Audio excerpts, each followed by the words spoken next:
Drop us a song. I think the fans want it. Yeah. They demand an encore. Thiago Silva. Take one, drop the Thiago Silva. No, don't worry.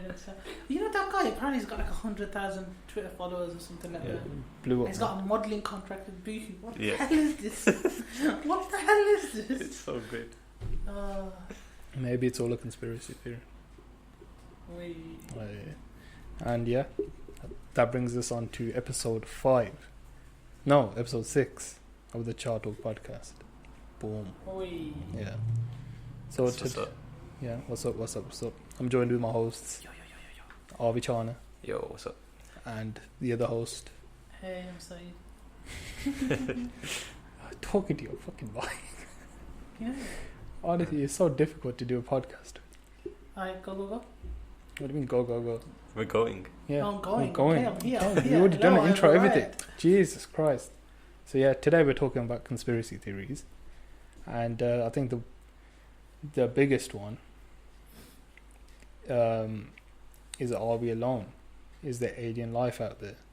So I found a news article, because we've got to fact check and everything and whatnot. So the Guardian posted a news article. It's quiet out there. Scientists failed to hear signals of alien life. Breakthrough listening project found no evidence of alien civilizations on 1,327 stars. So someone asked Brian Cox this on Twitter, what do you think? Are we alone? And he goes, if I had to guess, I would say yes. We are the only technologically advanced civilization in the Milky Way at the present time. That's of course a hell of a guess, based mainly on the fact that it took 3.8 billion years to go from origin of life to a civilization on Earth. I also think we may not last much longer, or at least be about to suffer a significant setback, because our civilization is currently run by a bunch of shitheads. Gotta love Brian Cox. However, I strongly support these initiatives to search for signals and signatures of civilizations out there amongst the stars, because we simply don't know and don't have much evidence on which to base our guesses. So, to summarize, Brian Cox thinks, at least in the Milky Way, there's no intelligent alien life. That doesn't mean there's no life, though. Yeah. No, there is. Make that distinction from the start. There is life out there. Because they found bacteria and microorganisms out in space. Have they? Yeah. But he's talking about Yeah, we're talking about intelligent life. They found bacteria in space. Yeah. So they found aliens. Well, not. Because that's technically what aliens are. They found life there, but they haven't found intelligent life like us. Or maybe they're more intelligent than us and they know how to hide it. Damn. That's what I was going to say, yeah. So when you said they did them tests about sending signals, and what if that there's something blocking that from where it may be coming from? That's what we can't pick up the signal. And they're saying only 100,000? 1,327 stars. Yeah, that's like out of a billion stars. Yeah. So, is there how long would just say a radio signal or whatever take to go from Earth to a star system or a star in our Milky Way? That's another point that they're not considering. So, for example, when we see the sun, we see the sun as it was 8 seconds ago. We don't see it as it is now. So these stuff that's some of the stars don't quote me, Sirius is 1,000 light years or something like that away. Is that in the Milky Way? I'm pretty sure that's the brightest one in the Milky Way or something. I'm not sure. I don't know, but anyway, some of the stars definitely in the Milky Way are over 1,000 light years away. So we are seeing them as they were 1,000 years ago. It's mad. It's mind-boggling. You can't. So I we don't even know if even that star's still there. Yeah, so when Brian Cox says, from origin to how we are now, it's been 3 billion years. Yeah, 3.8 billion years. Yeah, well, what if it takes that long to to get a signal or whatever? Yeah, what if they're that far? Because we don't know how big the universe is. Outside the Milky Way, there's other galaxies other than the Milky Way as well. Yeah, it's billions and billions. But from what he said, he's technically right from what we have and what we know. He's right at the moment. But yeah, he knows it's kind of a guess as well. Yeah, because as you said, Arvi, they haven't surveyed it all. Yeah. And it's for example, right? Let's say you had, I don't know, some parts of Russia. I know this is a weird example.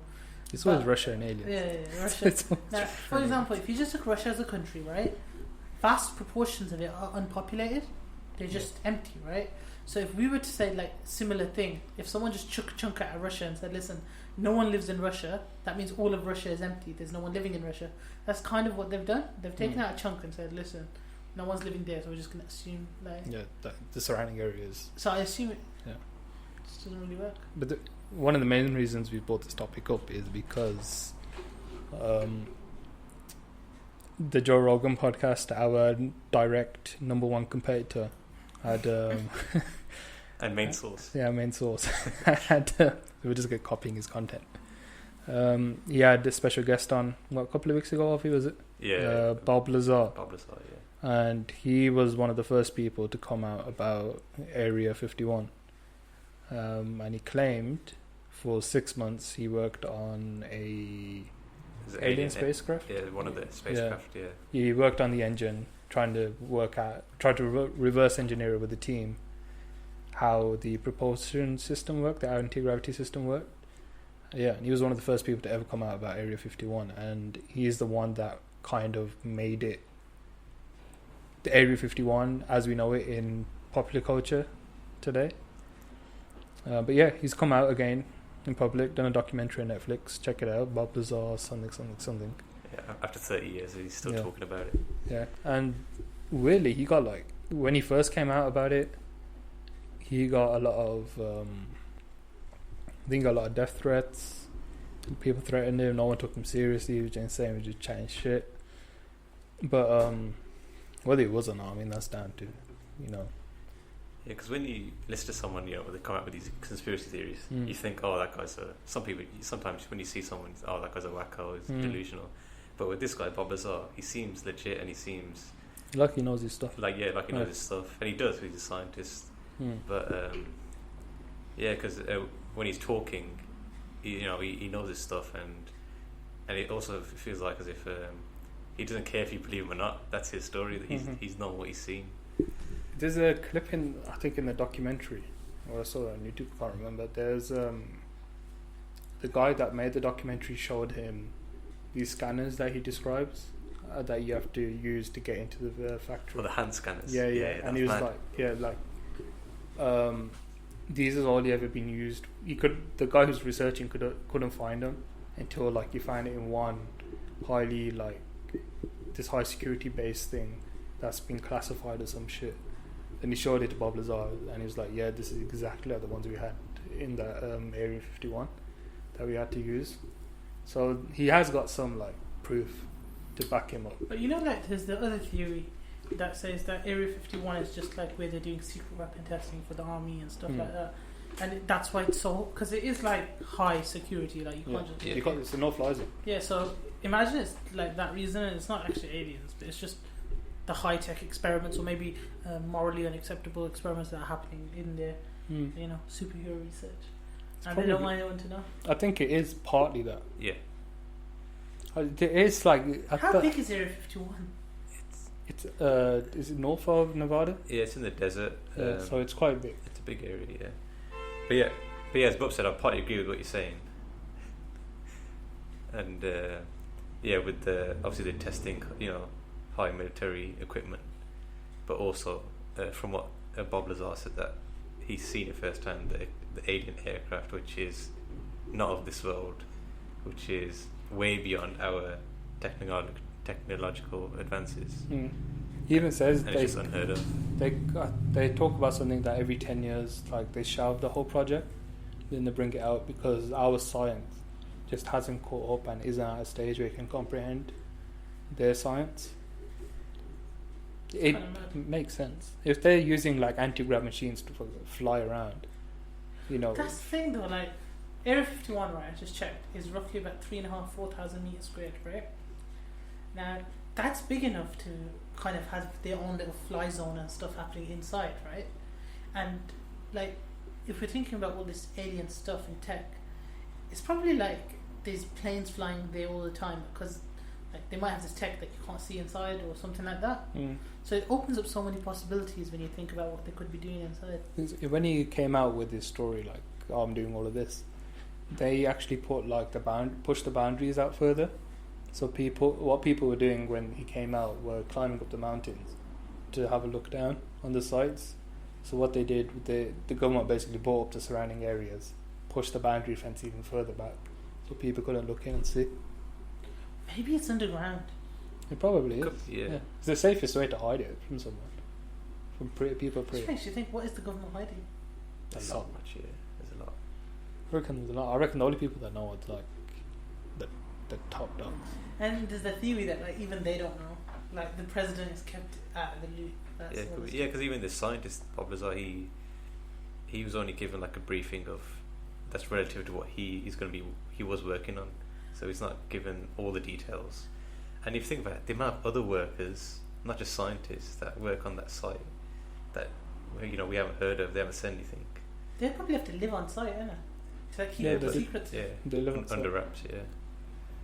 They live on site. I don't think they're allowed to So live. there's so many people out there who know the truth. It makes you It's like think. Madeleine McCann. Someone out there fucking knows what happened to Madeleine McCann. I want to know. They've been paid very nicely. Yeah, it's quite big. It's like we were saying before, every time someone finds out something, the government does their best to shut them up. And it's like this theory I was talking about before with the Men in Black, where there's these guys, right? And they're described very unsettling. They're described as like, whenever someone finds out something about a UFO or something like that, these guys, not like the movie, but they are called the Men in Black, they just arrive and they're like these big guys. They're white, but they're not white as in like light coloured. They're white as in they've had a lot of foundation put on them. You know, like how you see Albino white. no, like as in, you know how you see the pictures of Queen Victoria? Yeah. Elizabeth. Looking like albinos. Yeah. Sorry, that colour. Had a moment. Yeah, and they're albino white, but you can see it's makeup. They've got pink lipstick on, and like. It just sounds so either bizarre. like someone's either trolling. Yeah. really No, hard but on there's the evidence internet. for it. Yeah. It's mad. There's pictures and there's videos of them, and they're all bald. They have no eyebrows, no eyelashes, and they've just got like smooth. And it's described as dead skin. I don't know how you describe dead skin. And You know, you get dry skin, and it like whitens up. smooth, dead white plastic skin. So they're probably trying to cover up every single part of their DNA.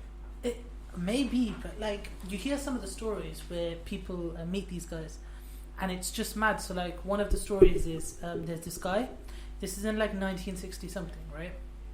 And he's driving down the road, and something hits his car, and he says that it's dark, so he thought he saw something mid-air, like a UFO. But what happens is when he hits the car, it vanishes, almost as if like him hitting the car is what causes it to vanish. Then he gets out of the car and he looks around, and his car's been damaged, so something definitely hit it. He sees a piece of metal on the floor. He picks it up, takes it inside. He takes it inside, doesn't tell anyone about it. He only tells his wife. Next day, two guys, like described as Men in Black, arrive at his door. And you know what makes it even more believable? Like, this story, right? It's happened in a time where the internet wasn't readily available. So if there's someone in the south saying this story, and then someone in the north saying a similar story, it kind of gives it more credibility. So they just arrive and they're like, can we have the piece of metal? And he's like, what do you mean? There's no piece of metal. I haven't got a piece of metal. I haven't told anyone about a piece of metal. And they just start threatening him, like throwing stuff around. They're like, we know you've got it. Take the piece of metal and never sees him again. And there's another one where there's a guy, he's on the phone, like a talk show, and he's talking about UFOs, and a caller calls in, and they've got like this weird voice, and they ask him about details, like, are you sure this is what you think? Is this what you think? Like, was the UFO in this shape? Like, almost like confirming what he knows. When he says yes, they're like, okay, we're coming to see you. All of a sudden he gets a knock on his door. There's these two guys there, and they just walk in, and they're showing like a coin, he describes it, and they just spin the coin, and it starts to change colour and vanish, and then he doesn't remember anything else, and all the evidence is gone. And then if you Google it, right? Like a memory wipe. I don't know, but if you Google it, there's a video of them, Yeah. and there's like, I was looking into this earlier. There's only 2 documented evidences in the modern age of these guys, which makes sense. Like nowadays, there's cameras everywhere. They're going to be caught somewhere. One of them is they're standing outside an apartment building, waiting for this UFO guy to like leave his house, and then all of his stuff is just gone. They take it. And another one is they walk into a hotel, and the weird thing about the hotel is when they walk in, everyone like that was there, that was linked to the UFO thing, is no longer there. No one knows where they went. They've just got a video of these Men in Black walking into the hotel.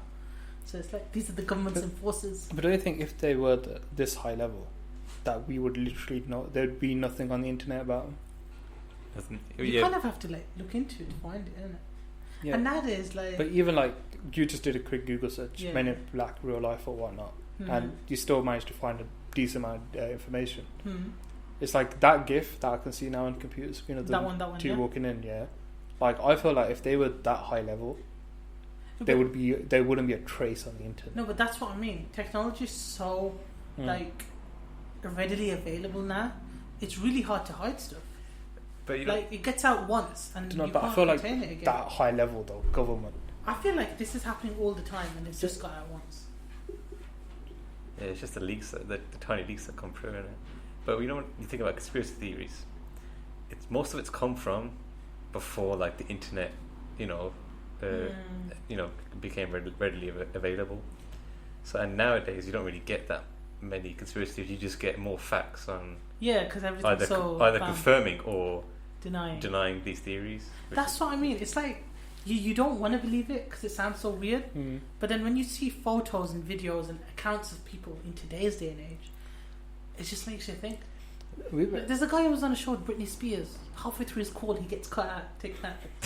It's just it's kind of a bit unrelated to conspiracy theories, but we were talking about this a while back. I don't know if you remember how how you hear all these stories about Noah's Ark, and this religious person did this amazing grand thing. It's all the biblical. Yeah. Stories. But just genuinely, every piece of everyone's faith and whatnot, there's people that have done these grand, amazing things. You never hear about that since information and technology has become more readily available for everyone. You never hear or see anyone talk about something like that. You've never heard of the next Noah Ark or the next Moses who's going to split the Red Sea. Yeah, it all because I think everyone's understanding is just developed and grown. It does come to the point where some people think that, how people used to say magic, Merlin, for example, right? He's this man, this myth, this legend, everything. Modern people have said he was just this dude who knew how to use guerrilla tactics really well. So when he would attack the armies, they'd be he's a magician. He's coming from nowhere, but he was just really good at using guerrilla tactics. So it's women were really good healers back in the day, but they thought, these guys are witches. Yeah, they weren't really witches. They were just really good, advanced at medicine and healing.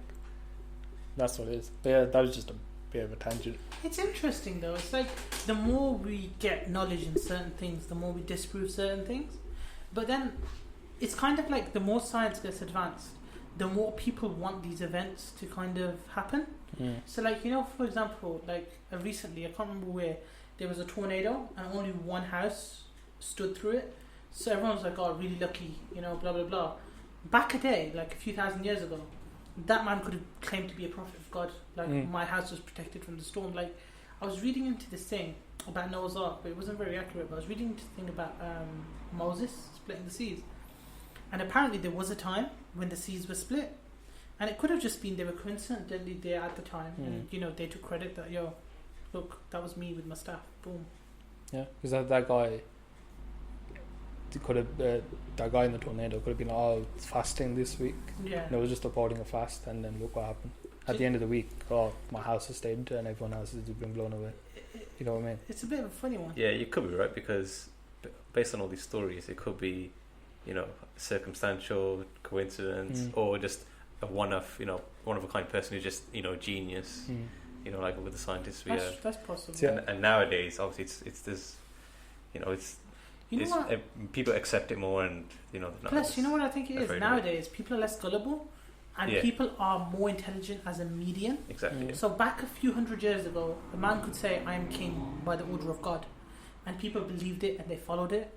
But now people are more intelligent. They're wait, let me question that democracy society we live in. But interesting point. Most major world religions that believe in religious figures. Yeah. Sikhism is pretty new in that regard, but for example, Islam, Christianity, Hinduism, they believe in prophets or deities who have come from before. They all believe in people who are old, and they all say that those people have stopped coming as a pattern. So Christianity says Jesus, Son of God, he stopped. Islam in the year 600 the Prophet is the last messenger. Hinduism, the God's reincarnation, the finished humans now. So it's kind of a common trend as well. So it makes you think, like, how does that work? People are always interested in a good story. I don't want to.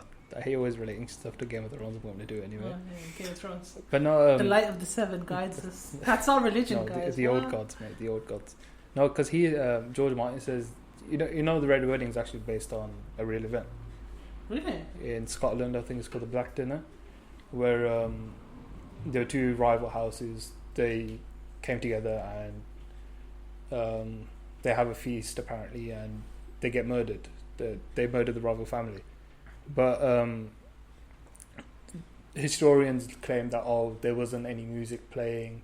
They didn't serve a boar's head on the table before they killed him. All that sort of stuff. It wasn't all this fantastical, grand thing. It was just, they had a dinner and they killed him. That was it. But he was like, that's boring. It's more interesting when there's this music playing. They serve that boar's head on the table to them. Adding building to it to make it more grandeur and more interesting, more dramatic. Yeah. Plus, you know what I feel it is? It's that, like, naturally, like when I tell Arvi a story, you're going to change like things. Make it a bit more interesting to pass the story on. But a second thing I feel is, you know how people always say history is written by the winner? If you've just won this huge battle or you've just killed people, you don't want to just say, yo, I killed him. You want to say, he rode down on 10 horses and I was alone and you're the only one left alive. So they kind of have to believe you for evidence. Do you know what I mean? There's no counter argument. Whilst history is there to guide us, it's still very inaccurate.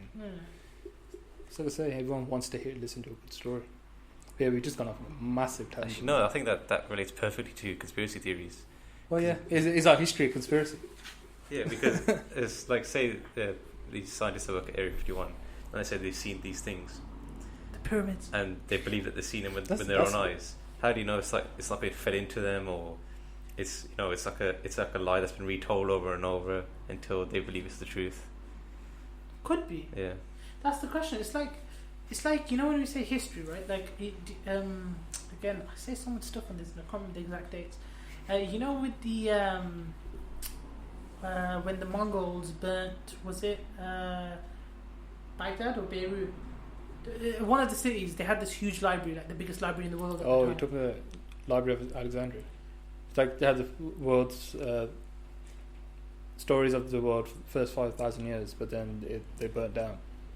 I'm pretty sure it started with a B. I don't know. There was the Great Library of Alexandria.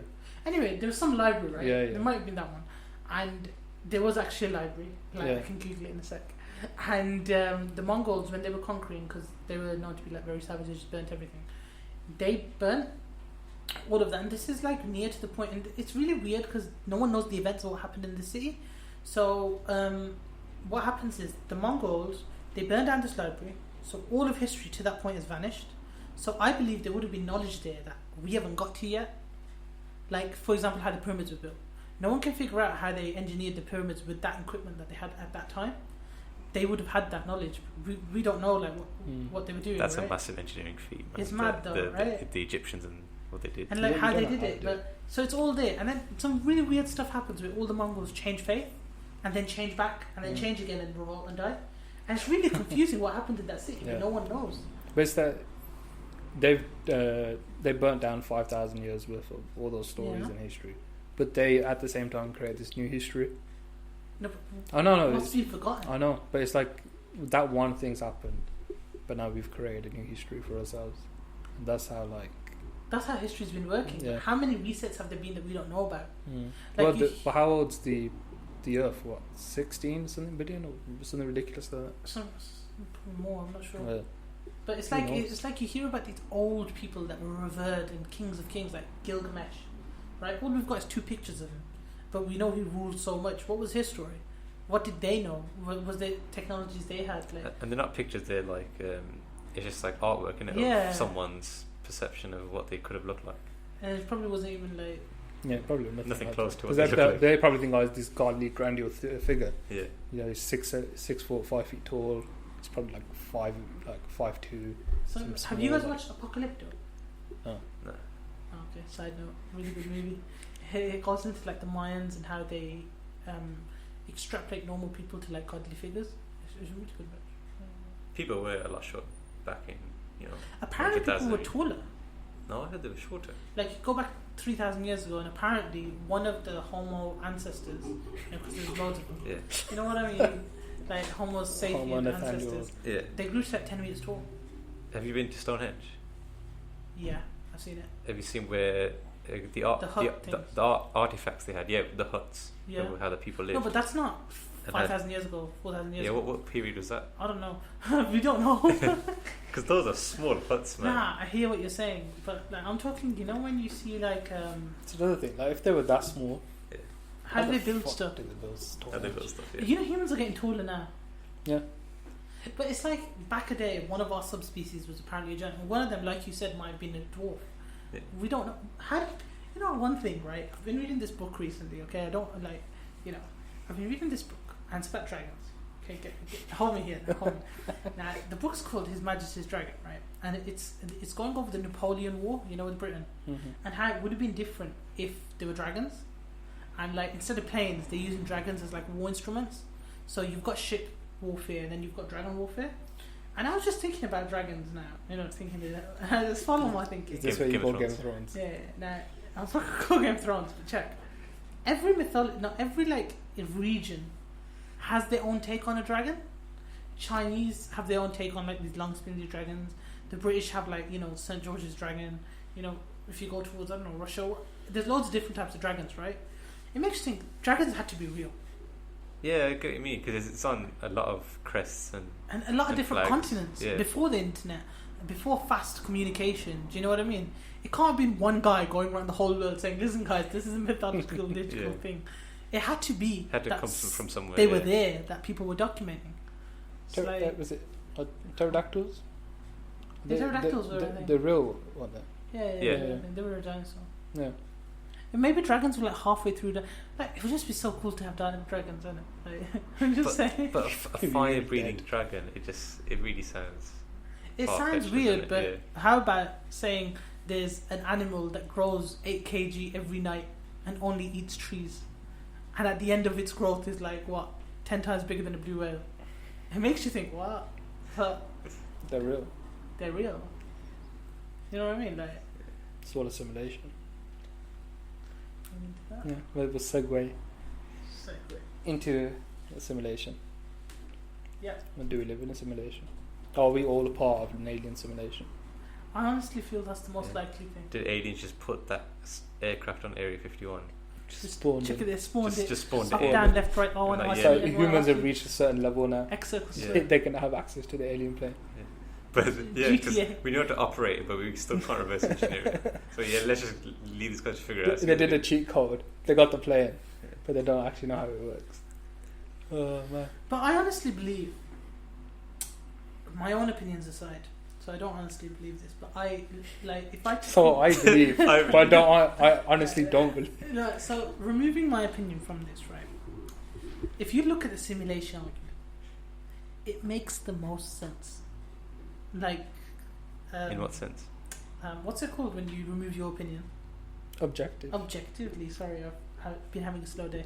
Objectively looking at it, the simulation argument makes the most sense, because right now, as humans, using our current computing technologies and stuff, we can simulate what bacteria will do, what early models of humans would have done, like talking tens of thousands of years ago, right? What certain animals can do. We can put that in a simulation and it can be accurate to a certain degree. Yeah? Especially with bacteria.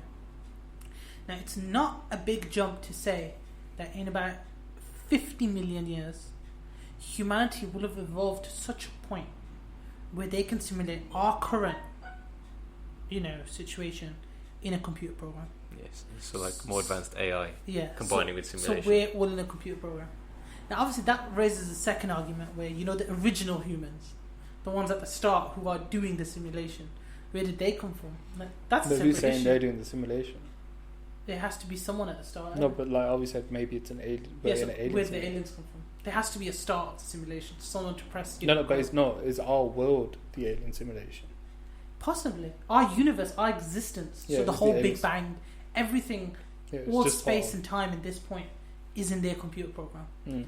Which is technically and that speaking, each development of our existence is like a software update. There's an update. Yeah. But it's like we can barely comprehend, Because we're just thinking. programs, we're just lines of code. Yeah, but we can barely comprehend that. So you're saying there's beings out there. For example, Bhups, would it not have been if we lived 2,000 years ago? Let's not go far. Let's just go 2,000 years ago, yeah? And let's say we said to someone that, 2,000 years ago, what we're looking at the Romans ruling the world, right? Let's say I walked up to Julius Caesar and I was like, listen, you've got this big boy army and you've got 20,000 soldiers. I come from a moment where there's 7 billion people on the world. I don't even know if numbers went that high at that time. No. And I can press a button, like talking about nukes here, and a whole country will just go like that. Yeah, he would think the same. He'd be like, we can never get to that stage. Right now we're fighting with swords and shields, and if we're really fancy, we get the thing that shoots. I don't know what it's called. Yeah, no, you remind me of what that guy Bob Lazar said. He goes, if you take say the car, like say Bhups' Mercedes, and you take it back in time to like the cavemen, or some like 100,000 years ago, they wouldn't have comprehended like what is this thing. They could probably figure out like how to operate it, drive it. Yeah, but figuring out how. But they're reversing. Yeah, exactly. So maybe that's why we still can't comprehend or figure out. Maybe we are in a simulation, guys. That's the question. So our opinion of God would be the first race. God made the first race. No, but what we believe to be God is actually the person doing the simulation. Nah, see, in my opinion, what we would believe to be God of everyone's initial belief would be the person who made the person who's doing the simulation. Morgan Freeman. Nah, because there has to be something which made the simulation. Yeah. And then there has to be something which made something that made the simulation. Then what made the person that made the person? It's a never-ending thing, man. There's always going to be someone before the first person. So you just got to say that God's the first mover, innit? God has no beginning and no end. But it's a bit of a funny God one. is. But do you see what I mean? It makes sense. Like, not to quote The Matrix, but every time something goes wrong or deja vu, it's just the code like breaking.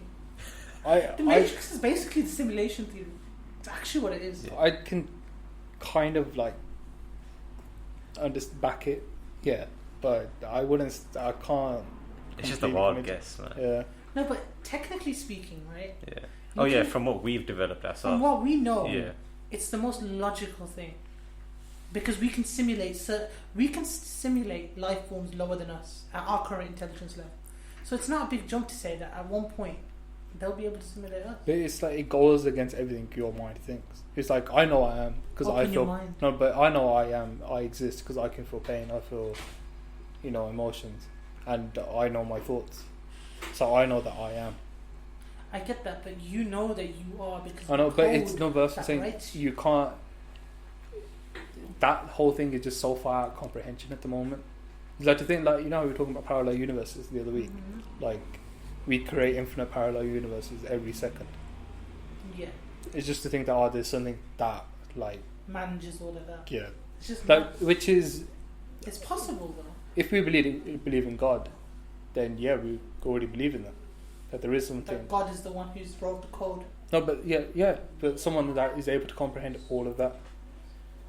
Understand all. Yeah. And from what you're saying, Bhups, about our brains, trying to wrap our heads around like what we perceive, it's sort of like we live in 3-dimensional. And he's gonna engineer it. Exactly. We don't know what 4D would look like in a universe, or you can think about like 2D, shapes, shapes and maybe it's like just flat surfaces. We live in 3D. What is the fourth dimension? Time? No. Space? There is they've got these definitions of everything till the 9th dimension, right? I don't know. Interstellar goes into the 5th dimension, I think. And it just gets all weird. Yeah, because it's but he can control everything it's like behind a curtain, isn't it? Yeah. He can control everything. But it's like the whole comprehension thing. Try imagining 1,000 people in a room. It's difficult to imagine 1,000 faces in one room. Yeah. There's something out there in the world that can comprehend 1,000 people at the same time making infinite amount of parallel universes. Yeah, it's called the computer. Times like 7 billion people times by the whole universe. This is mental. Yeah, like watching Glastonbury, and they say, you know that main pyramid stage. They go, oh, that's 100,000 people that watch Stormzy. God, that doesn't look like 100,000 people. I would have believed it if it was like, like when you go to a Wembley Stadium. Yeah, then you know it is. You can see all the seats as well, and it's it's a big space. Whereas Glastonbury is just one stage looking out as far as you can see. It must be the maddest thing though. Glastonbury. Yeah. Perhaps it is. Next year, more guys. I'm down. I'm not staying in a tent though. Don't watch. Did you hear they cut off the showers at one point? Really? Yeah, to save water. Apparently, it's disgusting. Oh yeah, mate. Oh yeah, it is disgusting. I feel like horrible using one of the toilets there. There's a video going around on Twitter of like a drunk guy walking, a drunk woman walking in the festival, and you know how they had like the urinals outside, and it was full of piss. And I think she was drunk. She lost her footing. I fucking fell into it, and just like, great. Mate, they make so much money. There's so many people. Surely they can afford decent facilities. Yeah, but like, obviously there's 100,000 people there. Yeah. Every probably like 99,000 or whatever. And that's just that need one to go event, to the toilet. one part of the day. You know.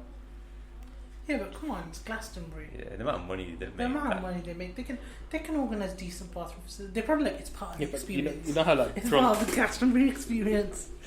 Drunk people, man, they don't know how to use a toilet. But yeah, that's just another massive fucking tangent. Let's go to some a bit more of a morbid topic. Cancer. Yeah. Okay. That took us. Do you want to share something? Wow. No. Very wow. dark. You take that very lightly. As we have a medical expert in the room. Oh yeah. Let me talk about my 7 years of research into cancer expertise. Well, you are a medical student, so you are the be all and end all in this. Of the cancer department. Yes. Yeah. So another conspiracy. Is there a cure for cancer, and is the government hiding it? Yes. Yes. No. I don't know. Because I think it all comes down to the argument. Is it? It comes down to the whole capitalism argument.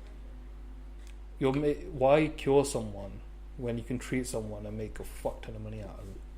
Because it's the right thing to do. Yeah, but realistically, why have they cured polio? The world doesn't. Why have they cured polio? The world doesn't revolve around doing the right thing. The world revolves around making money. It makes you think, why have they cured polio? I don't know. I guess because it depends on the the type of disease, the outbreak. That if it doesn't risk, because cancer's like it's like everyone will get it. It's not like a virus, like like one of them. Yeah, I see what like you're saying. like smallpox was and all that. It's kind of it's not contagious. Yeah. Yeah, it's. I feel like the amount of money that an individual brings to the economy is probably more than what their cancer treatment would cost. Cancer treatments could cost fuck ton. Like here, it's like, well, I don't know. I haven't. Here, the NHS is free. Even chemo. Oncology is all free. Fair enough. But in America, Yeah, But the cost of those machines though. it's the ridiculously chemotherapy. expensive, man. is it like I think one chemo session over there costs like In the grands and Yeah. tens of grands. yeah, like one chemo session. I found this Walter ridiculous. White, shout out. Yeah. But Breaking Bad. but- I know what you're saying, and I get that. So you can. So here's a cure for cancer. You take these pills. You're on a 1 month prescription. £60 for your prescription. Whatever. You're talking it's on that level. Huh? I feel science hasn't got to that point. No, let's say okay, whatever. Like 1 month, 6 months prescription. You take these tablets. Fine, cure the cancer. But then they're like, why am I only making like £120 of this 6 months prescription when I can charge this one person for 18 months of chemotherapy, and I'm charging them £10,000 a session of chemo, and they do like 10 sessions, Yeah, but then 100 grand off that. You got to think about the other side of the coin. Why am I pumping £10 billion into trying to find a cure for cancer if it's already gone? Do you think they actually? Where do you think that money actually goes? Do you think it actually plans. goes to like research? I feel like it does. Some of it does at least. It makes you think like. Or is cancer curable? Is this that one of the things that you can possibly like it could go away, but it's always just there underlying. Yeah, it is because I think like someone I know someone that was close to them, they were in remission of cancer in December, and then I think 4 months ago they found out they were terminal, and they had tumours everywhere, and they've completely like ripped through them straight away. Yeah, and they had like literally weeks to live. So I think it's always an underlying. I think remission doesn't mean you're cured of cancer. It means it's just stop for a second. Yeah.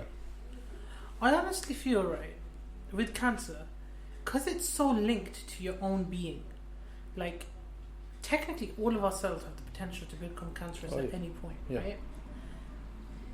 I feel like it's impossible to preemptively stop it. Yeah. Because you'd have to stop, like, our functioning as human beings. I feel like the only thing they can do is... Yeah, I don't think it's curable. I actually don't think it's curable. I feel like you can mitigate the risks and you can lower the chances, but you can't outright stop cancer. It's like heart attack. You can mitigate the risk, you can lower the chances, but you can't outright say you will never ever have a heart attack in your lifetime. And you can do that with, like I say, prescription pills or just living a healthy lifestyle. Yeah, it can just come at you anytime. I honestly feel in about 100 years, in about 100 years, cancer will have the same place. You know how now we're so hyped about cancer as a society, and I feel like that's because so hyped about it. That's cancer. I never said hyped. I said hype. So like, it's in the front page everywhere. This thing causes cancer. That thing causes cancer. It's because we're finding out so much about it now. Our science has got to a point where we're actually able to acknowledge that this is cancer. This is what's doing what it's doing. This is what's causing it. And I feel like in about 50 to 100 years, that will die down, and cancer will just get to the point where it's the same as TB. It's controlled and it's controlled. Like if it gets you, it's an issue, but majority of the time it won't. But there's so many different cases of cancer. Yeah, that's what I mean. Any part of the body, like with you when you have chemotherapy, doesn't that it even gets rid of some of your healthy cells as well? Doesn't it? Yeah. Does both. What radiation? It's just kind of hard to believe that, say, the government is hiding, say, this magic pill that just instantly cures cancer. It's just, it's really hard to believe. But then you got to think, the government surely is hiding stuff.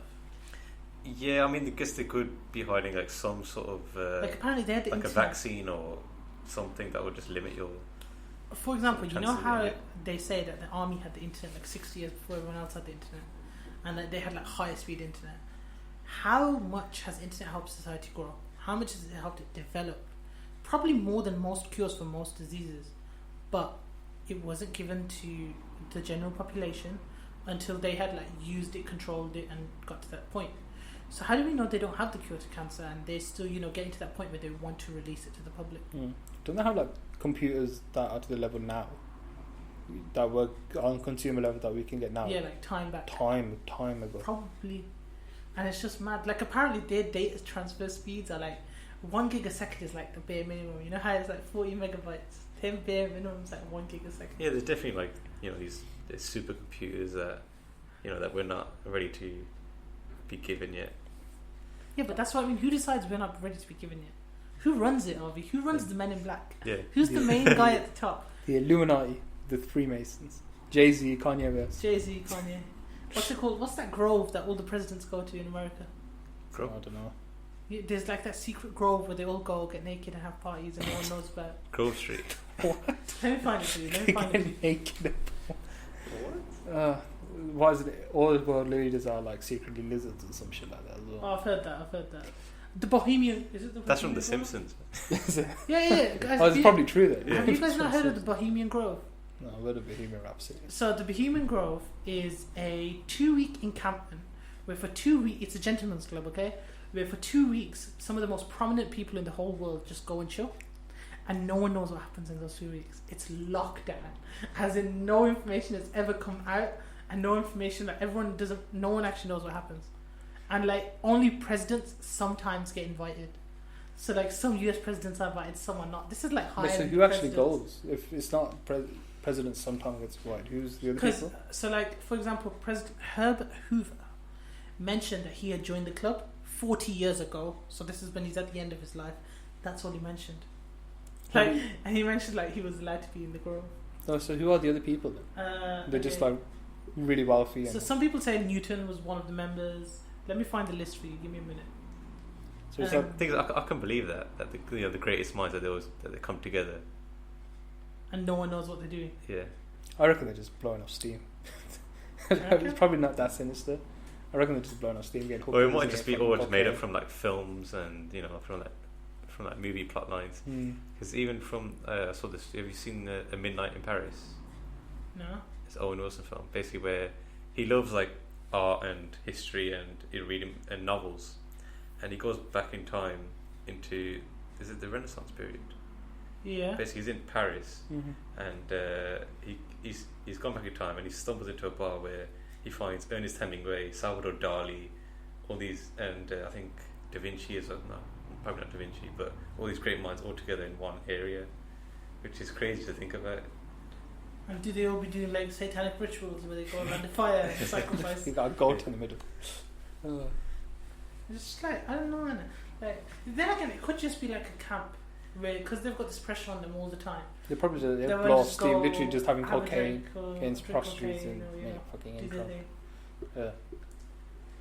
Probably not as sinister as we think. Like, I remember back in school, the Illuminati was such a big thing. Like, going on YouTube, people breaking down music videos, looking for Illuminati symbols and shit. That was so fucking the Illuminati is real, Bhups. They run the world. So what is the Illuminati? You don't know, Arvi. No one knows. So, like, if we talk about it, someone's going to come busting through that door. I don't want any damage in this place, okay? So, can we not mention the Illuminati? I don't want them Men in Black show up on that doorstep. Fucking hell. The Illuminati guys. Well, guys who run the world. They probably do. It's best not to talk about it. Cure of cancer. Yeah, they probably do. They, who knows, maybe they've increased their lifespan by 500 years. Oh, maybe they're aliens. Yeah. Well, that brings us on to our philosophical questions. This week. Plural. So, how will humanity change if the humans' lifespans were increased by, say, 500 years? I think everything will get cheaper. I don't know. I think everything will get really expensive, and the planet will end up getting overpopulated and blow up within like 10 years. Have you guys watched In Time, that Justin Timberlake movie? Yeah, where time is currency. Yeah, time is currency. That's interesting because really rich people. There's a guy who like lives for 1 million years, and it's just like. So he becomes a millionaire. No, as in he's super rich, and because time is currency. Oh, so because he's buying people's time off them. Okay. So when Justin Timberlake goes to the table and he goes all in, he's risking his life. He's bet all of his time. He's got like 28 seconds, and if in those 28 seconds the hand doesn't finish, he dead. Do you know what I mean? So it's like, firstly, will society ever get there? And secondly, time's lost significance. Like obviously 500 years isn't on that level, but if you consider like much longer, time loses significance. It's not as important. The only way you're ever going to die is like a sudden act of violence or something. But I don't think it's anything to do with us though. I think it's we'd burn through all our resources. So imagine someone's on their deathbed right now, but say right now everyone's life expectancy increases by 500 years, but someone's on their deathbed right now. They're about to die, but boom, in a second. Yeah, but imagine if Stephen Hawking hadn't died when he died. He might have come up with a new way that would have made us not lose our resources. It's like the Thanos argument.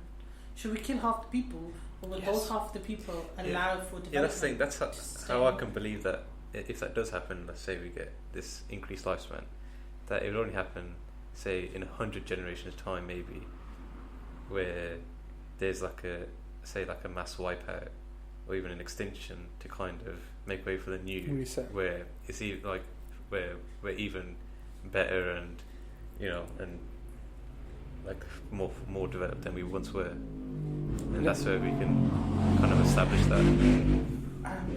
Yeah, this is what happens when you're like down Sparkhill. Hey, shout. No, but I feel like we could move to other planets and stuff.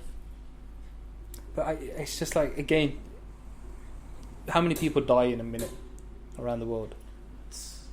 Loads. Yeah, might all of them in 1 second their lifespan is increased by 500 years or whatever number, like 10 years, whatever.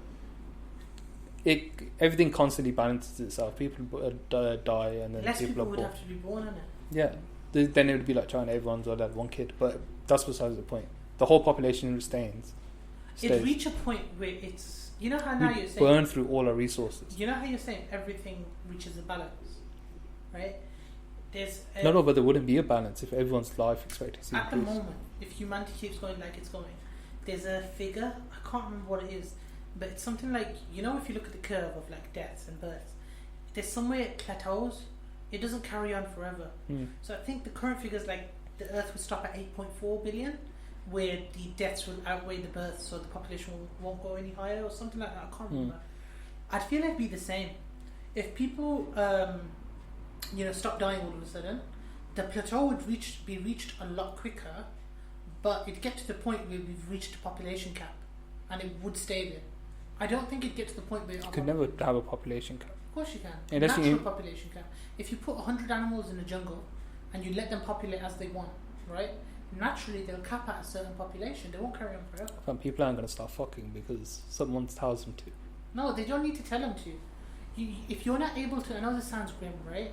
If you have... let's say you're 50 years old, okay? You have a kid. You're not able to sustain that child. It dies to malnutrition. You're not able to sustain yourself. You die. We have these natural limiters. Oh, okay. Yeah. So, although it sounds grim, each person has a population cap, like inbuilt. Yeah, nature just takes its course. Do you know what I mean? Like, people in Africa die, 60 seconds due to water or something ridiculous like that? I know it sounds grim, but that's their cap. I don't know, maybe I wouldn't call it a cap then. It's more like an average population. Just what's it called? Not survival of the fittest. Side note, I don't think survival of the fittest is real anymore. I think humans have removed it. But anyway, that's a side note. Yeah. Do you know, I can't get over the fact that I think we just burn through everything so much so quickly. Because everything would balance out relatively. It'd be a lot quicker. No, you'd have more people driving. You'd have more people. No, but that's what I mean. If there's so many people, Bhups, right? You're saying someone will come out with an idea. More people. No, even that's a secondary point. Come out with new resources. That is a secondary point. The primary point is if everyone's living for 500 more years, that means everyone's dying a lot more quicker as well, right?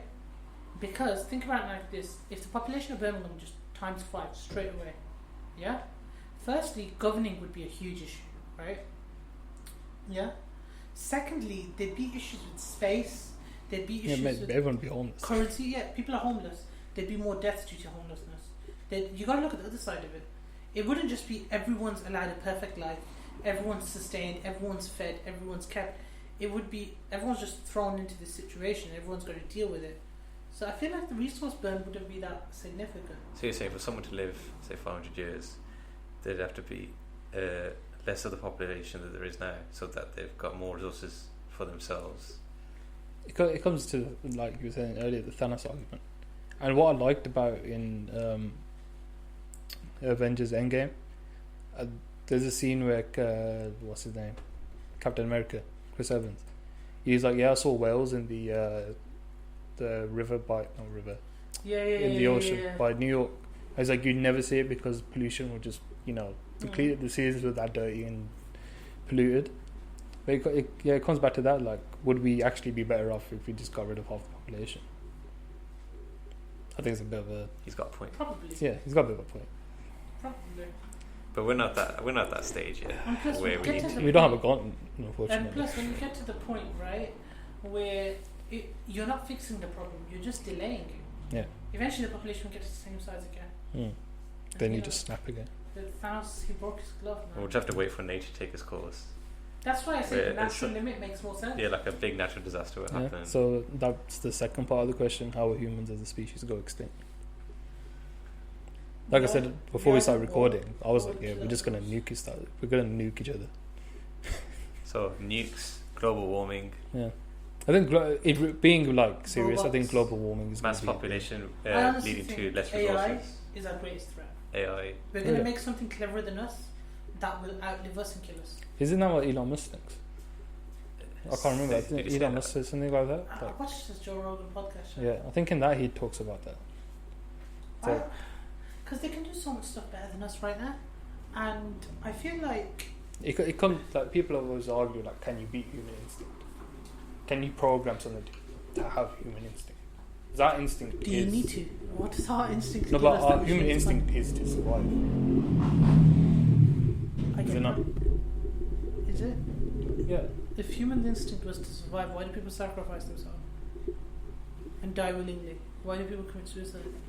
There has to be that's more another to like There has to be more to it. An instinct is like the animal instinct that they will do no matter what. Like a bird will always fly unless they can't.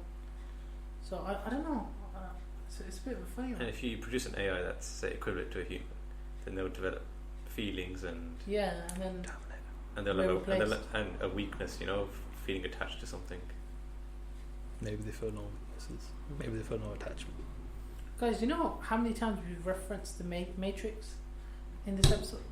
Did you just hit your face? I did. Just, don't worry about that. But for example, like AI taking over and like making humans fuel source. That's what happens in the Matrix. Do you know what I mean? So it's a possibility. Skynet, Terminator. It's real. It's gonna happen. New Terminator shout out. Looks cool. Arnie's in it. He's been in all of the last ones. They've all been dead.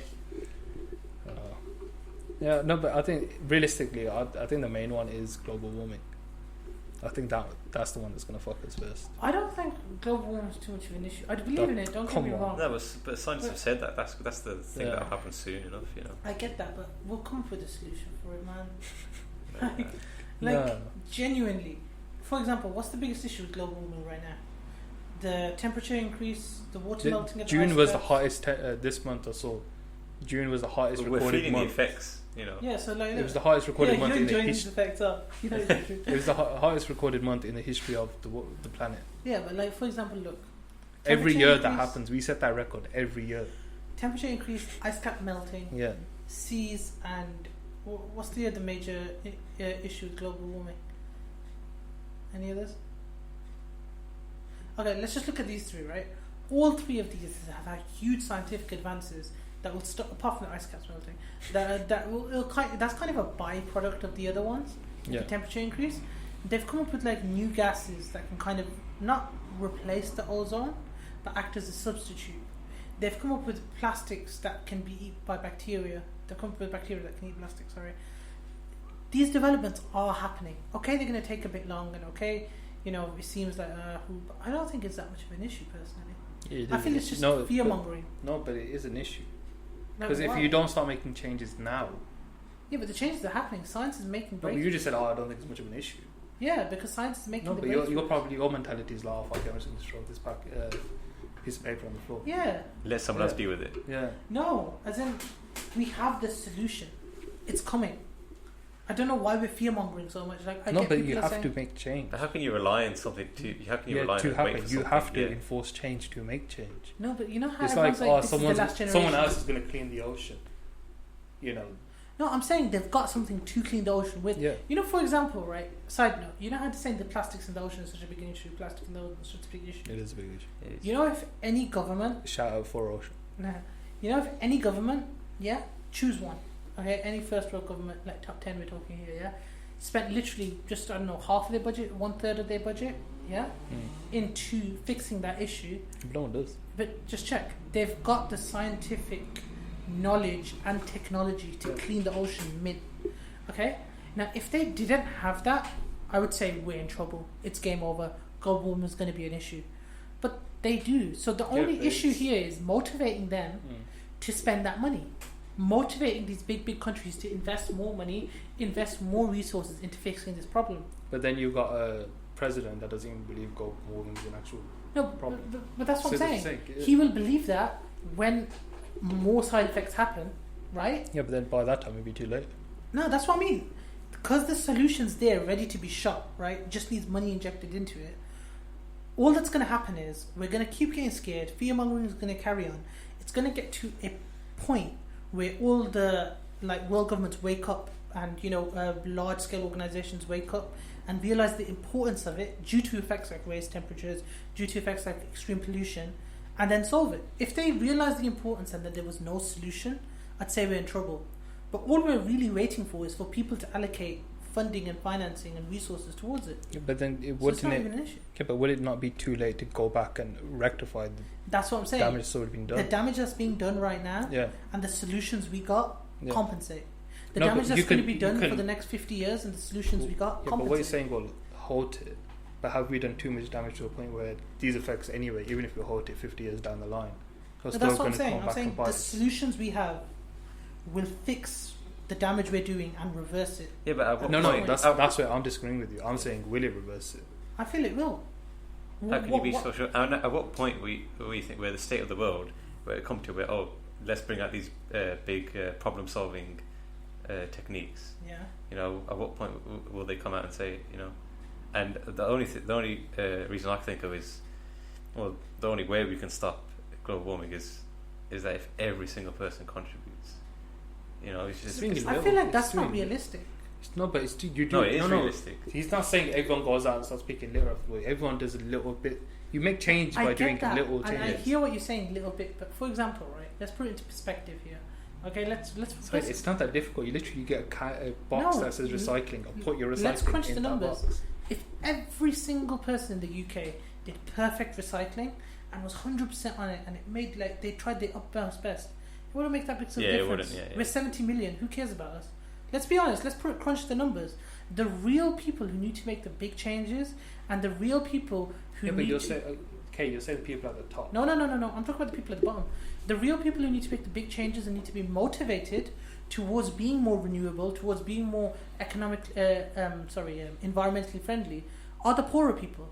Are the 1-point-something billion population in India, are the 1-point-something billion population in China. But due to the economic situation they're in, they don't have the choice of going and using a recycling can because it's 20p more expensive. They can't afford that. Due to their economic situation, they have to choose the polluting option. For us guys in a first world country, they'll never pour money into the economy like that. No, that's what I mean. That's where the issue lies. The issue lies with the economy. Yeah, us guys recycling a can won't make a difference. We're first world countries. No, but it still will make a difference. You're saying it won't make any difference at all. It still will make a difference. It's not significant impact. But you're still making a step in the right direction. Let's say the whole it's of the not UK... just it's not going to make a difference, fuck it, I'm going to stop recycling. You should still recycle, still make but what's changes. The point of making a change if it's so insignificant? Just to make ourselves feel better. Sorry, but you make change by building on change. No, I get that. Yeah, so if you all decide, fuck it, we're not going to do anything, then nothing will happen. Change. No, but it won't make a difference if we make a change. You're going towards making that change. I get that, but we're just making we're just making ourselves feel better. No, by us being like we're making change, we're really advocating for change. We're trying our best, right? In first world countries, we're not the population that needs to be striving for change. What the UK? How much of the UK's energy is renewable? What, like 40% now? Something like that. Yeah. The UK as a... I like how you just pulled that random figures. I know, yeah. I don't know where we can't contest this. I'm going to Google it. No. I'll Google it in a sec. But we're disagreeing with you. I'm halfway through, around here. Let me finish, man. Then I'll Google it. I don't feel we're the people that need to be targeted for change. Yeah, but we're the leaders in society, in the modern world. If people see us making change, they'll make change. But the whole thing about pouring money into the economy to fix those issues in India, it will never happen. But that's the only way it's going to fix. No, but it will never happen. No, but that's what I mean. The issue lies with the economy. No, that's what I'm saying. Well, that's why global warming will fuck us. No. But that whole thing about pouring money into the economy, it will never happen just because inflation will go through the roof. No, but what I'm saying, Bhups, is, for example, right, the countries that are the biggest culprits of these greenhouse gases... Yeah, just look at Delhi, man. The biggest culprits of these huge impacts on, the world's greenhouse situation are the countries that have no other choice and, are the countries that have to make the changes. The UK, for example, our current lifestyle, right? If the UK just kept living as it was, yeah, it wouldn't make a big difference. If America at the moment, I can't really quote America, I don't really know, but I'm assuming, because it's the first world country, you assume that it's very similar to us, right? So if we go on that assumption and we say if it just kept living as it was, what's America's population? 260 million? Something like that, right? Okay, it wouldn't be that big of a change. If India was to make a significant change, if China was to make a significant change, then that would actually shift the tides. It's like saying, you know how in a test, right? If you're on 50%, it's a lot easier to go to 55 than it is to go from 60 to 65. Yeah? We're already on 60% and we're all arguing and trying to say, okay, we need to go to 65 and make a big deal. But then you've got these third world countries who are operating at 10%. They need to push themselves up to 50 because they have such a big deficit in terms of being environmentally friendly. So us by all these first world countries pushing from 60 to 65, it's not that deep. We're not really making a change. If all the 10% countries push to 60, though. But that's how it is, isn't it? No, but you still can't have that mentality. You can't just why not? Because then if everyone has that mentality, you go from 65% to that 10%. Yeah, exactly. Yeah. No, Our downfall will be much, much quicker. Our default is always at 60%. So what's the big deal if we're No, 60 but or say 65? that's what I'm saying. But if everyone has that mentality that it's not going to make a difference, so fuck it, I'm not going to do my recycling, do my bit. No, but that's what I mean. Like, Because as we're living right now, we maintain that 60%. That's what I'm saying. We maintain that 60% currently as we are. We can't push it. Making those small differences do make an impact. I understand what you're saying. I'm not saying you're wrong. So don't get vexed. I'm not saying you're wrong, because if India have you ever seen Delhi when it's got like the smog and they shit? have like smog. Yeah, disgusting. they wear masks in winter. China Yeah. apparently. Yeah, they always do. But yeah, it's like if they made their difference and pulled their finger out, we would see a big difference. I honestly feel it's just an economic thing. But like I said, they'll never pour that money in, just because the more money you print, the more money you push into your economy, the less valuable your money becomes. So whilst yes, there's more money in the economy, that rupee will become worth even less than what it actually is. I know what you're saying, like hyperinflation. Like what happened to, was it Zimbabwe? Where they had like $1 million equaling $1 or something. Something like that, ridiculous, yeah. Who was Mugabe? Was Mugabe Zimbabwe? Zimbabwe, Yeah, he just started printing money to pay off his debt. Printing money just fuck all. Because when you're younger, it's like, the world's short of money, I'll just fucking print more money. But it's the economics of it. It just never work. But this is why I think people should support charities that do shit, in these third world countries. The Four Ocean thing I was talking about, they go to Bali and Haiti with that really bad plastic pollution. Is And Bali in Thailand? Bali. I'm not sure. Bali, sorry. But they have like really bad like plastic pollution in the ocean. But if you donate 20 quid to get one of these bracelets, they pull Shout for Ocean. But they pull out like a pound of plastic for every donation they get. And a pound of plastic is what? Half a kilo. Yeah. But plastic's quite light anyway to touch. So I imagine you pull out like a whole bag of plastic from the I ocean. see what you're saying. You know what I'm saying? Yeah, It's like a pound doesn't sound like much, but in reality, like a pound of plastic probably is. But imagine like 100 people did that, pull out 100 pounds of plastic from the ocean, times like 100 people, 1,000 people, 2,000 people in these poorer areas. I see what you're saying. But it's like, how much plastic is there? It's quite a lot. You need to see the videos, but it's disgusting. It's probably like in the tons. So they probably need the Bali government to step up. And But the Bali government doesn't have the money. That's what I mean. The issue is always money. Yeah, like if these when Trump wakes up and he's like, "Yo, global warming is an issue," he sends over the money. It's done. Is that for Ocean? Like they design these ships now that like they go across and actually pull out the plastic instead of having to like manually do it. He automatically pulls out the plastic from the ocean. What if we developed robots that fixed global warming for us? Do you think that's going to happen in the future, guys? It could come to a point where we have robots to maintain, that state of condition where just keep the atmosphere, stable. Yeah. Like drones in the sky just monitoring the air. Just monitoring the atmosphere, the air levels. Yeah. That could be possible. It just makes you think, like, what would... You know how, like, 100 years ago, cars weren't commonplace? It makes you think, like we were saying, if we were to live for 500 more years, at the end of 500 years, what will society be like? We won't even know. Will everyone we just won't be here. Will everyone just be in a room and like that's all of it? Like VR is everything. But you don't know. Will we still be here? That's the question. I feel like the Earth's got a few million years before the sun pops. That's the thing. Yeah, that's another. There's so many factors that could. I think the Earth will stay for sure, but it's like whether we as the human race will. No, I think the sun's gonna pop one of these years as well. I know that sounds. No, it's 2020. Yeah, look, it's been growing. Yeah. Like, it's always expanding. natural star cycle. But then again, the sun's gonna pop one But of then these again, the years. universe is expanding as well.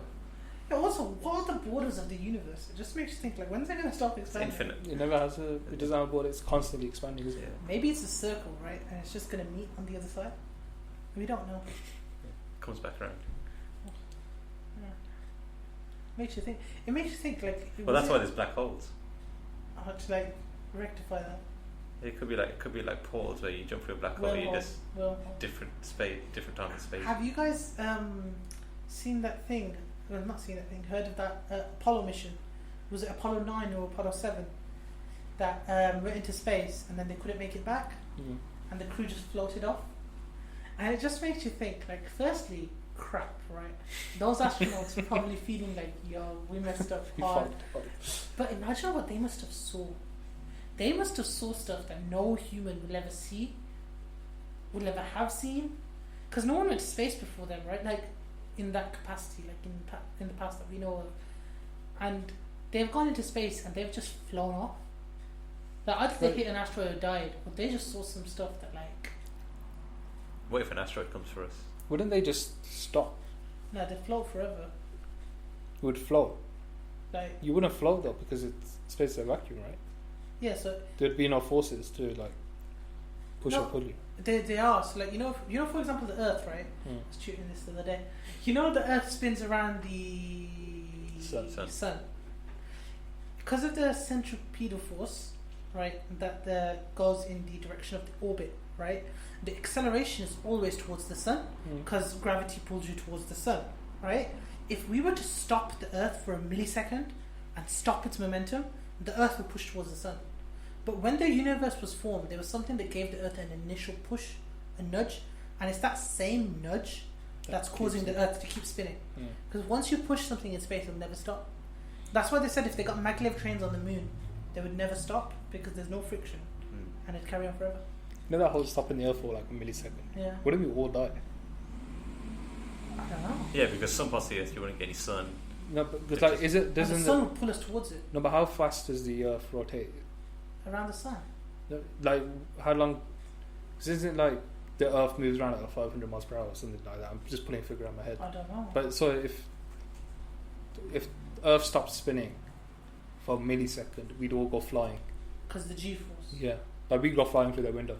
It's about 67,000. Yeah, because if the Earth stops, because we're constantly rotating and gravity keeps it still. So gravity, there'll be no gravity for a millisecond. Is that what you're saying? I think no, so. I think he's saying, like we're orbiting it's 67,000 miles per hour. Well, would we feel it? 67,000 miles per hour. So if we'd go flying through that window. If you were to hit the brakes, we'd all feel that. Like an earthquake. Or something. Like yeah. if you're driving that way and all of a sudden you hit the brakes, that would probably cause some kind of death. But I feel like getting pulled towards the sun would be the big issue. But yeah, if the Earth stopped, we would just go flying. Because Hugo said it's going 67 miles per hour. We're constantly moving we're moving with the Earth. Yeah. Right.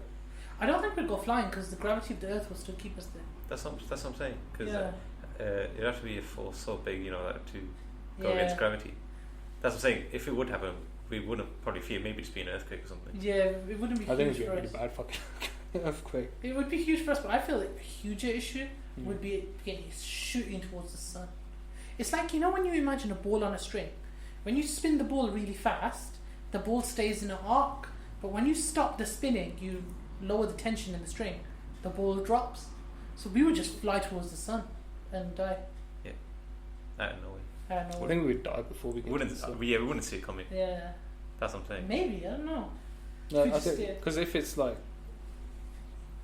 if we're travelling at that much force and that much speed, I wonder how fast you travel. You travel at the rotation of the Earth, right? Nah, you travel at because if you've been knocked off course. Side note, physics corner. You guys keep talking. I'm trying to figure this out. You'd go if you go hurtling to the Earth, sun.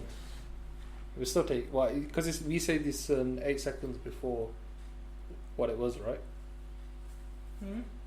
Yeah. So in those 8 seconds, we'd probably be dead already. So the sun, I'll figure this out for you, has a gravitational force of 28. Yeah. The Earth has 9.81. Yeah. The mass of the sun, mass of the Earth, sorry,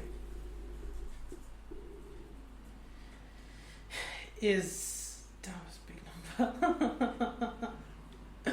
number.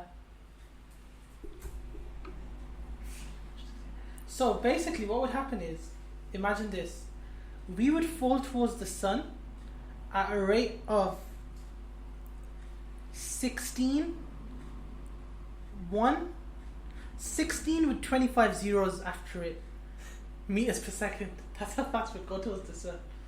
60 to the power 25. Yeah. That'd be really quick. Yeah. Let's hope the Earth doesn't stop. Imagine gravity, like humans get to such a point where they can literally stop the Earth. That would just be mad.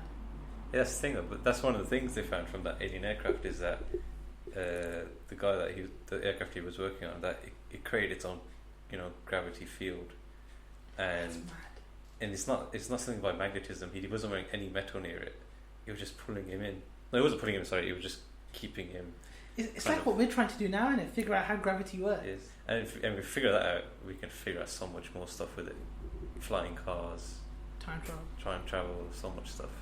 Gravity stuff. I feel like, you know how they say that gravity is like the missing, like, you know how they say like, because gravity is the weakest force. I watched a talk on it. I can't remember who by, and it's so weak because it goes through every dimension. I'll send a link on the YouTube video or something. But there's a talk where, you know how, for example, the electromagnetic force is really strong, and everything else is really strong because they only happen in our dimension. But gravity goes through them all because gravity affects time. Yeah. So gravity has to go through other dimensions beyond our own, right? So gravity is like, once we figure out how to manipulate gravity, we can actually manipulate how to manipulate other dimensions, and that just opens up a whole different time travel and all that. Like, what the hell's gonna happen? Yeah. You could travel to planets within hours. Imagine that. Yeah. Yes, there's no. Every planet has some, amount of gravity, doesn't it? It's just space that has zero gravity. Yeah, everything has gravity. I have gravity. You have gravity. Yeah. It's just all the so small. Everything has a center of gravity as well. Yeah. Yeah. Science talk, We're guys. going to go on what's that? Virgin Galactic. We're going to book tickets soon and come back. I think it's £10,000 or something, right? I booked. I registered for it. I registered for it. I doubt I'll get. Did you actually register? Yeah, I registered some time ago. I don't know if I can find the email. Yo, Instagram that, yeah. If you get up there, Instagram it. Save. So when next episode, yeah. So next 200,000. Yeah, ticket. Fuck that. Yo, how are you gonna pay for See, that? and they want to colonize and move people to fucking other star systems. Fucking hell. You know what? I feel like if you were super rich, lonely, you'd go, but if no one else. Have you guys watched that movie, Downsizing? I've heard of it. They shrink people. Yeah. The people go live in like these own little shrunk worlds. No, not worlds, but like society. Like, how we were just saying, they want to say they think our solution is just to move to a different planet. But I don't think £200,000 a ticket. Yeah, but mate, for some people that's pocket change. Yeah. For Bill Gates might just want a break. You know what I mean? He might just have enough of it. Let me go for a stroll. I make 200 grand in a week anyway. No, we could probably make that in a day. Fucking ridiculous. Maybe we just you know what? Side note, yeah, but the world's economic situation is messed up. How's one man so much richer than another man? It's just not right. I don't know. I think just put it out there, Bill Gates, if you're listening. We have 3 people here who would very much appreciate $1 million each. 200 each. Why would you stop at $1 million when it's Bill fucking Gates? Bill Gates, I want $1 billion. Yeah, listen, just send $1 billion to each of us and don't want. We'll make it worth your while. You'll make it back within like 2 weeks. We'll do everything to save the Earth. Yeah. We'll fix everything. We'll just give all that money to India. Yeah, so I found the email I sent. I found the email I got from Virgin Galactic. It was just a confirmation saying. Arvi's not going to be on next week's episode. He's taking a quick detour to Mars. I wish, but no, it was just a confirmation saying, "Oh, you submitted your application. That's it." Yeah, what do you need to apply? Like, what qualifications does one need to be an astronaut? No, but you can apply for a ticket. You can apply for a spot. Oh, okay. Yeah, that's it. Imagine they did a screening though. Who should we take to Mars? They'd have to do some mad CVs submitted. They're already doing that. They're testing, isn't it? Like how to live on Mars. And soon comes. Imagine we get there, spend all this money, do all this thing, and there's people already there. Be like, yo, what? Yo, you should have just told us you wanted to come. We would have sent over a high tech spaceship. I don't know. It's the future's. Has anyone ever thought, why do we always go away from the sun? Instead of developing stuff to not make us cold, why don't we develop stuff to not make us hot and go towards the sun? Venus has an atmosphere. Why don't we just pop down to Venus and be like, hi? Yeah, but it's just a matter of the levels of the air and gas that we can, as humans, can live. It's mad how we can live on the earth and how it can sustain us. How it's perfectly made. To sustain. I don't know if this is true, but I heard somewhere, and it kind of makes sense, that if the earth was like a few hundred meters either way, we would not be able to live as humans, or a few 100,000 meters, which on the scale of space isn't that big, right? So it's perfectly placed, it's perfectly sized. It makes you think it has to be designed. Yeah. Well, it's all part of it. Or maybe we just, it's just someone's coded it in that exact location. Or maybe it's just a 1 in a billion chance that it happened that we as humans have. It wouldn't even be 1 in a billion, would it? It would be 1 in like some trillion. Yeah. So maybe it could be the only ones that just got lucky in that time of space. Imagine. Yeah. Well, it's all a conspiracy. Yeah. Well, I think it's more likely that we will relocate than save the Earth or whatever. Do you reckon? Yeah. All the time? Yeah. That's what we were just literally discussing that while you were looking for your ticket. Because it was like, you said it's £200,000 a ticket. Yeah. It's like for the average person. Will it be economic? Yeah, but will it be economically viable even then? 100 years. I reckon 100 years maybe. Yeah, with most things over time it gets cheaper, doesn't it? Yeah. Space travel. Yeah, but like and to move. We're talking like moving thousands and thousands. Once upon a time, like plane travel was probably like the shiz. Oh, have you seen this guy about this DB Cooper thing, where he hijacks a plane? It's mad. It's mad. He's like, he hijacks a plane. He takes a bomb on with him. He orders like a Scotch whiskey, and then he tells the flight attendant, "I got a note for you." She takes the note, doesn't read it, and puts it in her pocket. He's about to walk off. He's like, "Yo, read that note. I got a bomb on me." Nah, but then he vanishes with so much money, and no one knows where he went. Yeah. So so he goes, "Read that note. I got a bomb on me." So she comes to sit down next to him, reads the note. Oh, she's got I got a bomb on me, and I'm gonna blow the plane. Tell the captain I want £50,000 and 4 parachutes. So they land. He gets his 4 parachutes, gets his 50,000. Then they set off to like New Mexico or something. And then on the way there, he just jumps out the aeroplane. Completely disappeared. No one knows where he went. Never found a body. I think they found some of the money because they gave it with certain serial numbers. Couldn't find him. They have no idea where he went. They had like thousands of suspects, but never been able to find him. Probably dead now. This was like 19 something. Bit random. 1971. But it just makes you think there's so many mysteries. Like you were saying, Man McCann. Like, have you guys heard of that? Alcatraz. Oh, the escape. The escape. Yeah. No one knows how it happened, and there's those 2 guys who claimed that it was them when one of them was dead and one of them had cancer or something. And no one really knows how they escaped. No, they know how they escaped. But they don't know who it was. No, they know who it was. They don't know if they survived or not.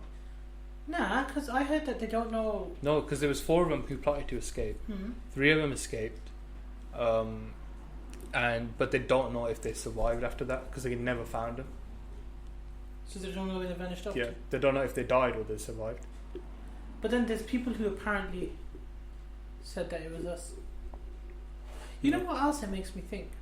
That these people, right? They were just mad talented. Like, have you seen? And they just haven't been caught because some people are incompetent. Like, have you seen that thing where there's it's real life. It's on one of these YouTube videos where there's a police officer and he comes across a guy who's just escaped from prison. Have you seen this? In America. And he's like, "Oh, I'm on a manhunt. Someone just escaped from that prison over there." And he's like, "Oh, officer, really? No way. I'm just going on my local jog." And he's like, "I hate to ask you this, but can you tell me your details so I can check you aren't the prisoner?"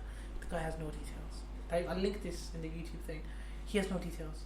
He's just like, you know what? I don't have my hotel key on me, and I'm here with my brother. Like, come on, if someone's just escaped from a prison, and you see them running, and you've stopped them, and they have no ID, and they don't know where they are, and they don't know what hotel they're staying in, surely. And also, the icing on the cake is, after this all happens, the guy's like, you know what? My ID's at my brother's and stuff, and I'm so sorry.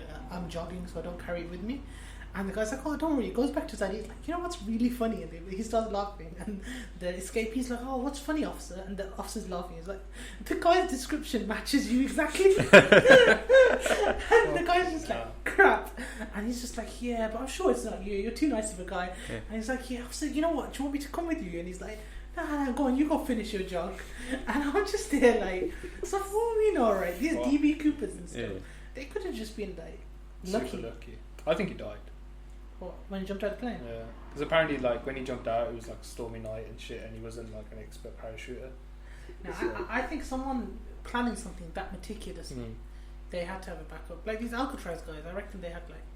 Look, those Alcatraz guys did escape. It's just no one knows if they, because no one found any bodies or anything. They were unsure if they survived or they lived. I tried to think. I assume they lived. Because there's a movie based on Escape from Alcatraz. Yeah. Is it? Yeah, they did escape. Yeah, so they got lucky. Yeah. Someone missed something. Yeah, three of them. Maybe hiding. They don't know where they went after they got in the raft. Yeah, that's it. Maybe they were hiding in plain sight for a bit, and then. No, I know how they did it.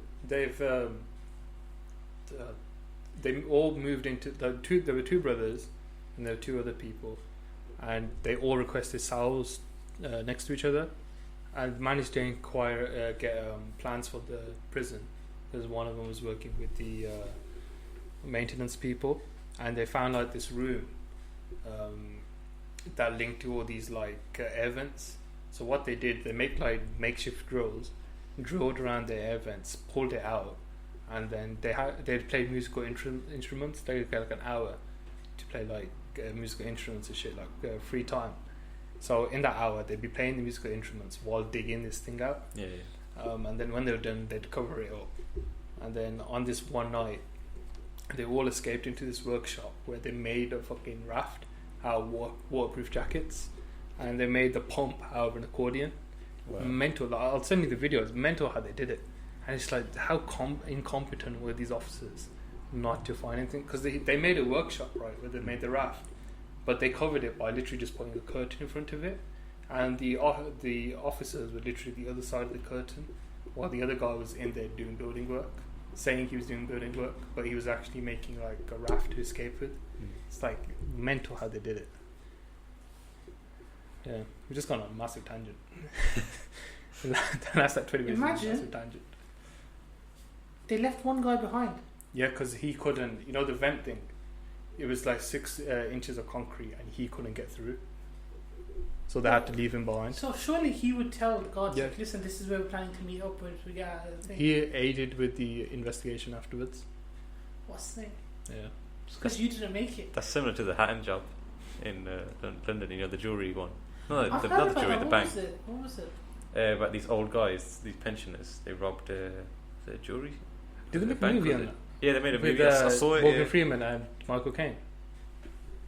I'm not sure if... Because they made a movie together, but they did like a heist thing. No, I don't think it was them two. This was a British film, like with like some actors, you know, from like EastEnders and stuff like that. The Hatton Garden. That's it, Hatton Garden, yeah. Because I'm sure Michael Caine and this is pretty recent, Arvi. Yeah, it's recent, yeah. What is it? Yeah, it's recent. 2015. Yeah. And they already made a movie about it. Yeah, and a series, yeah, and yeah, they caught all the guys. There's 3 movies made on it. What the hell? That was quick, man. There's a Morgan Freeman one, right? Michael Caine one. There's a Michael Caine. Because it's such an amazing story of how they did it. These old guys, they like what Bhups said. What they did to Alcatraz, they drilled through, through like this thick, concrete block, and they drilled these 2 massive holes for them to get in. And loot it and get out. How ingenious some people are. Yeah. It's like, have you seen that thing where this guy, right, he's like a hacker, and he just robs a penny from like 1 billion people's accounts at the same time? So, like, people didn't even notice. Because he's just robbed a penny. Because he's robbed it from so many people's accounts. He's a millionaire, that's all it is. That's like Wolf of Wall Street, isn't it? There's this Chinese hacker, not Chinese, Korean or somewhere, where he kept robbing and no one could stop him, and then he got caught. Some of these stories are really mad, like, see what they did and stuff. Just what a human is capable of doing, man. Side note, why Michael Caine is actually such a sick actor. I was just looking at the thing. But yeah. Cool. Should we call it? Should we call it, yeah. Call it, I think the last like 20 minutes was on a massive tangent. Yeah. But yeah, that was the episode 6 of the Chaa Talk Podcast with the thingy. With our hosts, and yeah, Arvi will be back after exploring space next week. So yeah, look forward to that. Alone. I'll let you know. Vlog soon coming. Just follow Arvi on Instagram to check his Instagram stories of when he's in space.